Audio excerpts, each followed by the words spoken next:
और अब बात उत्तर प्रदेश के कानपुर की, जहां 4 महीने पहले हुई मर्डर मिस्ट्री का राज खुल गया है और आरोपी ने जो कुछ बताया इस मर्डर को लेकर के वो रोंगटे खड़ा कर देने वाला है। बिल्कुल, गायब होने से लेकर के मर्डर से लेकर के दफनाने तक की एक एक जानकारी उसकी तरफ से दी गई। आखिर क्या हुआ कारोबारी के पत्नी के साथ, वो आपको बताते इस रिपोर्ट के जरिए।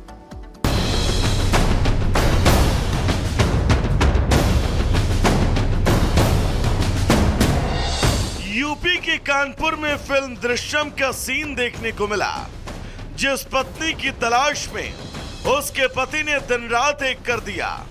अपने बच्चों की मां की खोज में पुलिस थाने के चक्कर लगाकर जिसके पैर में छाले पड़ गए, उसी पत्नी का शव मिला भी कहां? कानपुर के ही डीएम कंपाउंड में। एक जिम ट्रेनर द्वारा एक महिला को अगवा किया गया था और ये वाकया तकरीबन 4 महीने पुराना है, जब एक जिम ट्रेनर द्वारा एक महिला को अगवा कर कानपुर से ले जाया गया था, जिसकी लगातार जो एफआईआर थी वो दर्ज हुई। उसके बाद से पुलिस की टीम लगातार सर्च कर रही थी, लेकिन किसी को भी इस बात का अंदाज़ा नहीं था जो महिला है उसकी बॉडी यहाँ से बरामद होगी। दरअसल इस वक्त हम मौजूद हैं डीएम कंपाउंड की दीवार पर और आपको तस्वीरें दिखा रहे हैं डीएम कंपाउंड के अंदर की, जहाँ देखिए जो महिला का शव है वो बरामद हुआ है। कानपुर के डीएम आवास के बगल में है ऑफिसर्स क्लब और इस कंपाउंड में 26 अक्टूबर की देर रात तक खुदाई चलती रही। भारी पुलिस फोर्स के साथ सैकड़ों लोग मौजूद रहे। खुदाई हुई तो एक महिला का सड़ा गला शव मिला। पति ने कपड़ों के जरिए शिनाख्त की और ऐसे 4 महीने बाद अपनी खोई हुई महिला का शव बरामद किया। जो जिम ट्रेनर है, ये जो डीएम है, उनका पर्सनल जिम का ट्रेनर भी था और इसी के चलते उसने इस तरह की घटना को अंजाम दिया और साफ तौर पर डीएम कंपाउंड में ही अपनी पहुंच के चलते जो महिला की बॉडी थी उसको दफनाया है। और ये साफ विजुअल्स आपको दिखा रहे हैं, देखिए बराबर जो खुदाई है वो चल रही है। चूंकि जो अवशेष हैं महिला के वो लगातार निकलते जा रहे हैं। फॉरेंसिक की टीम्स लगातार जो पैकेट्स हैं उनमें बॉडी के पार्ट्स को कलेक्ट करके एक के बाद एक फॉरेंसिक टीम्स को दे रही है। हमारी पत्नी की है, हमारी कपड़ों से शिनाख्त करी, उसके बालों से करी। 4 महीने तक पुलिस ढूंढ नहीं पाई। अफसोस तो रहेगा ही, वो जीवन भर का है। मेरे 2 बच्चे हैं, जिस तरह से वो छोटे छोटे बच्चे हैं, उनका क्या। 24 जून 2024 दरअसल ये वो तारीख है जब एक कारोबारी राहुल गुप्ता की पत्नी घर से जिम के लिए निकली, लेकिन फिर लौट कर नहीं आई। उसकी तलाश शुरू हुई। कारोबारी ने एड़ी चोटी का जोर लगाया। पुलिस भी दिन रात महिला की तलाश में जुटी रही। जिम ट्रेनर विमल सोनी की तलाश हुई। 4 महीने बाद जब वो गिरफ्तार हुआ तो उसने इस पूरे कांड का खुलासा किया। अब शादी की बात तो नहीं है, लेकिन ये बात जरूर है कि जब 20 दिन के बाद जब वो ट्रेनिंग पे आई, उसी दिन आई थी। उसके पहले 20 दिन तक ट्रेनिंग पे नहीं आई थी। तो जब आई तो ये उसने बात करने के लिए कहा, गाड़ी में गए बैठ के। उसी दौरान इनमें हार्ट अटैक हुई और हार्ट अटैक होने के बाद जैसा कि इसने बताया कि वो हमने उसको मार दिया और मार करके ला करके यहाँ पे उसको दावा किया जा रहा है कि आरोपी कई सरकारी अधिकारियों का पर्सनल जिम ट्रेनर भी था और इसी रसूख के चलते उसका ऑफिसर्स क्लब में आना जाना रहता था। जो जिम ट्रेनर है, ये जो डीएम है, उनका पर्सनल जिम का ट्रेनर भी था और इसी के चलते उसने इस तरह की घटना को अंजाम दिया और साफ तौर पर डीएम कंपाउंड में ही अपनी पहुंच के चलते जो महिला की बॉडी थी उसको दफनाया है। और ये साफ विजुअल्स आपको दिखा रहे हैं, देखिए बराबर जो खुदाई है वो चल रही है। चूंकि जो अवशेष हैं महिला के वो लगातार निकलते जा रहे हैं। फॉरेंसिक की टीम्स लगातार जो पैकेट्स हैं उनमें बॉडी के पार्ट्स को कलेक्ट करके एक के बाद एक फॉरेंसिक टीम्स को दे रही है। हालांकि पुलिस इस बात से इनकार कर रही है।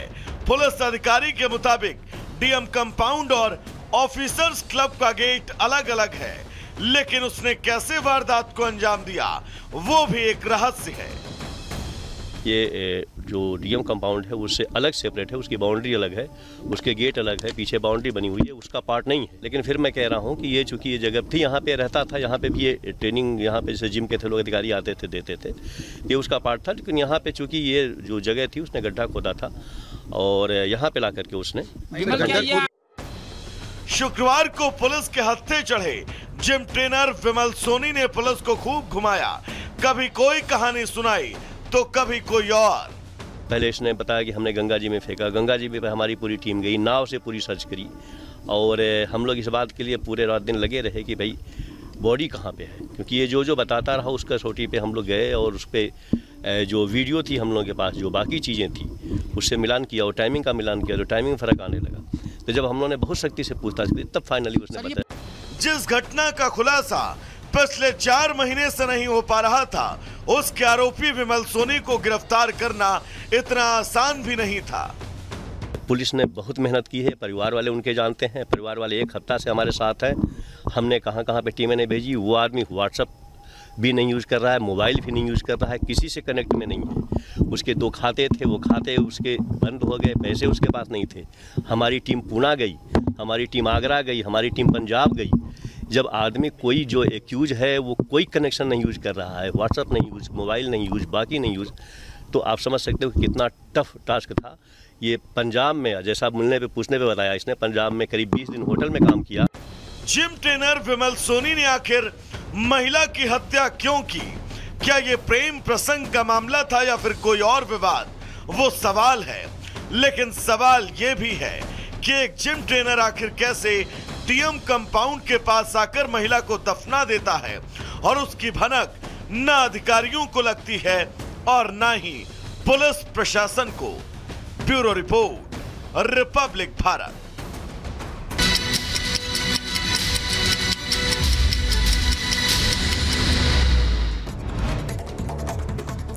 इजरायल ईरान जंग पर भारत ने चिंता जताई, बातचीत से समस्या का हल निकाला जाए। मिनिस्ट्री ऑफ एक्सटर्नल अफेयर्स की तरफ से टिप्पणी की गई और पश्चिम एशिया में हिंसा चिंता का विषय ये भी कहा। इजरायल के हमले पर बड़ा खुलासा, ईरान पर 100 लड़ाकू विमानों से हमला। ईरान के 20 ठिकानों पर इजरायल का हमला। ईरान के सैन्य ठिकानों पर 3 बार हुआ हमला। इजरायल पर जवाबी हमले की तैयारी में ईरान सेना के बड़े अधिकारियों के साथ खामेनेई ने की मीटिंग और कहा कि सही समय आने पर देंगे हमले का जवाब, अपनी रक्षा करने का हमें पूरा अधिकार। हिजबुल्लाह के रॉकेट अटैक का इजरायल ने दिया करारा जवाब। लेबनान में आईडीएफ ने हिजबुल्लाह के टनल को किया ध्वस्त। उत्तरी इजरायल तक सुनाई दी धमाके की आवाज। इजरायल में बंधकों की रिहाई को लेकर प्रदर्शन। तेल अवीव की सड़कों पर उतरे हजारों लोग। प्रदर्शनकारियों ने गाजा में बंधक बनाए गए लोगों की रिहाई की मांग की। इजरायली हमले के 1 दिन बाद तेहरान में स्थिति सामान्य। लोग घरों से निकले बाहर, शॉपिंग करते दिखे लोग। इजरायली सेना ने ईरान पर हमले से पहले का वीडियो जारी किया। वीडियो में हमले के लिए उड़ान भरने से पहले युद्धक विमानों की तैयारी दिखाई गई। लेबनान में इजरायल को मिला हिजबुल्लाह का सबसे बड़ा अंडरग्राउंड ठिकाना। 1.5 किलोमीटर लंबी सुरंग को इजरायली सेना ने तबाह किया। इजरायली हवाई हमले के बाद बेरूत के आसमान में आग और धुएं का गुबार उठता दिखाई दिया। लेबनान में स्वास्थ्य मंत्रालय के मुताबिक पिछले 24 घंटों में 41 लोग मारे गए, 133 लोगों के घायल होने की खबर। गाजा में इजरायल का ताबड़तोड़ हमला जारी।